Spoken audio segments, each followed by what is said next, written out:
ಫಲವತ್ತತೆ ಭಂಡಾರವನ್ನು ಹೊಂದಿರತಕ್ಕಂಥ ನೈಸರ್ಗಿಕ ಸಂಪನ್ಮೂಲಗಳಿಂದ ಕ್ರೋಢೀಕೃತವಾದಂಥ ಒಂದು ವಾತಾವರಣದಲ್ಲಿ ನೀವು ಕಾಂಕ್ರೀಟ್ ಜಂಗಲ್ ಅನ್ನ ಮಾಡಲಿಕ್ಕೆ ಹೊರಟಿದ್ದೀರಲ್ಲ, ನಾನು ಹೇಳ್ತೀನಿ ಇದು ಗ್ರೇಟರ್ ಬ್ಯಾಂಗ್ಳೂರ್ ಇಂಟಿಗ್ರೇಟೆಡ್ ಟೌನ್ಶಿಪ್ ಅಲ್ಲ, ಇದು golden Bangalore integrated concrete jungle project ಅಂತ ನೇರವಾಗಿ ಸರ್ಕಾರದ ಗಮನಕ್ಕೆ ತರಲು ನಾನು ಮಾಧ್ಯಮದ ಮುಖಾಂತರ ಬಯಸ್ತೇನೆ.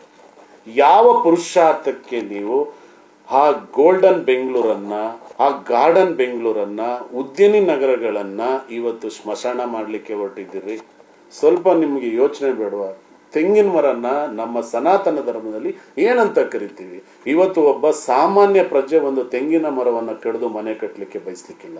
ಅದನ್ನ ಉಳಿಸಿ, ಅದಕ್ಕೆ ಪೂಜೆ ಮಾಡಿ, ಅದಕ್ಕೆ ಒಂದು ಪ್ರತ್ಯೇಕವಾದಂತ ಜಾಗ ನಿರ್ಮಾಣ ಮಾಡಿ ಮನೆ ಕಟ್ಟುವಂತ ಈ ವ್ಯವಸ್ಥೆಯಲ್ಲಿ, ಈ ಕಾಲಮಾನದಲ್ಲಿ ಸರಿಸುಮಾರು ನೀವು ಇವತ್ತು ಹೆಚ್ಚು ಕಮ್ಮಿ ನಿಮ್ಮ ವರದಿ ಪ್ರಕಾರ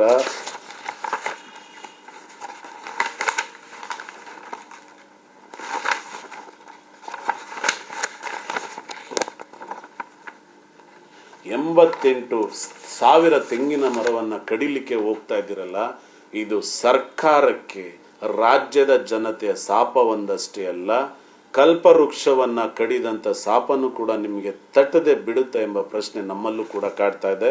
ಸರಿಸುಮಾರು 2 ಲಕ್ಷ ವನಗಳ ಮರಣ ಹೋಮವನ್ನ ಮಾಡಿ 4,000 ಜನತೆಗೆ ನೀವು ಸೂರು ಕೊಡ್ಲಿಕ್ಕೆ ಹೊರಟಿದ್ದೀರಲ್ಲ, ನಿಮ್ಗೆ ಸ್ವಲ್ಪನಾದ್ರೂ ಮಾನ ಮರ್ಯಾದೆ ಅಥವಾ ಸಾಮಾನ್ಯ ಪ್ರಜ್ಞೆ ಅಥವಾ ಈ ರಾಜ್ಯದ ಜನತೆಯ ಹಿತಾಸಕ್ತಿಯನ್ನು ಕಾಪಾಡುವಂತ ಮನಸ್ಥಿತಿಯಲ್ಲಿ ನೀವಿದ್ದೀರಾ?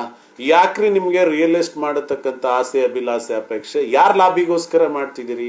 ಯಾರ ಹುನ್ನಾರಕ್ಕೋಸ್ಕರ ಮಾಡ್ತಿದ್ದೀರಿ? ಸರಿ ಸುಮಾರು 30,000 ಕೋಟಿ ಲಾಭ ಬರುತ್ತೆ ಅಂತ ನೀವೇ ಹೇಳ್ತಿದ್ದೀರಲ್ಲ, ಈ ಲಾಭ ಸರ್ಕಾರಕ್ಕೆ ಯಾಕೆ ಬೇಕು? ಅಂದ್ರೆ ಸರ್ಕಾರಕ್ಕೆ ನಮ್ಮ ಪ್ರಜೆಗಳು ಕಟ್ತಿರೋ ತೆರಿಗೆ ಹಣದ ಮೇಲೆ ನಿಮಗೆ ಒಂದ್ ಸ್ವಲ್ಪನೂ ಬೆಲೆನೇ ಇಲ್ವಾ? ಅದನ್ನೆಲ್ಲ ಮರೆತು ಇನ್ನು ಎಲ್ಲಿ ನೀವು ಹಣವನ್ನ ಮಾಡಬಹುದು ಅಂತಾನೆ ಯೋಚನೆ ಮಾಡಕ್ ಹೋದ್ರೆ, ನೀವು ಪ್ರಜೆಗಳಿಗೋಸ್ಕರ ಇರೋ ಸರ್ಕಾರನ, ಪ್ರಜೆಗಳ ಹಿತ ಕಾಯುವ ಸರ್ಕಾರನ, ರೈತರ ಬದುಕನ್ನ ಕಾಪಾಡುವಂತ ಸರ್ಕಾರನ, ಇವತ್ತು 7.5 ಕೋಟಿ ರಾಜ್ಯದ ಜನತೆಯಲ್ಲಿ 6 ಕೋಟಿಗಿಂತ ಹೆಚ್ಚು ಜನ ರೈತರಿದ್ದೀವಲ್ಲ, ರೈತರ ವಿರುದ್ಧ ನೀವು ರೈತರ ಭೂಮಿಯನ್ನ ಕಸಿದುಕೊಂಡು, ರೈತರನ್ನ ಬೀದಿಗೆ ತಂದು, ರೈತರ ಬದುಕನ್ನ ಇವತ್ತು ಸ್ಮಶಾನದ ಕೂಗಾಗಿ ಮಾಡ್ಲಿಕ್ಕೆ ಹೊರಟಿದ್ದೀರಲ್ಲ, ಇದು ಎಷ್ಟು ಮಟ್ಟಿಗೆ ಸರಿ ಎಂಬ ಪ್ರಶ್ನೆ ನಾನು ಇವತ್ತು ಮಾಧ್ಯಮದ ಮುಖಾಂತರ ಕೇಳಲಿಕ್ಕೆ ನಾನು ಬಯಸ್ತಿದ್ದೀನಿ.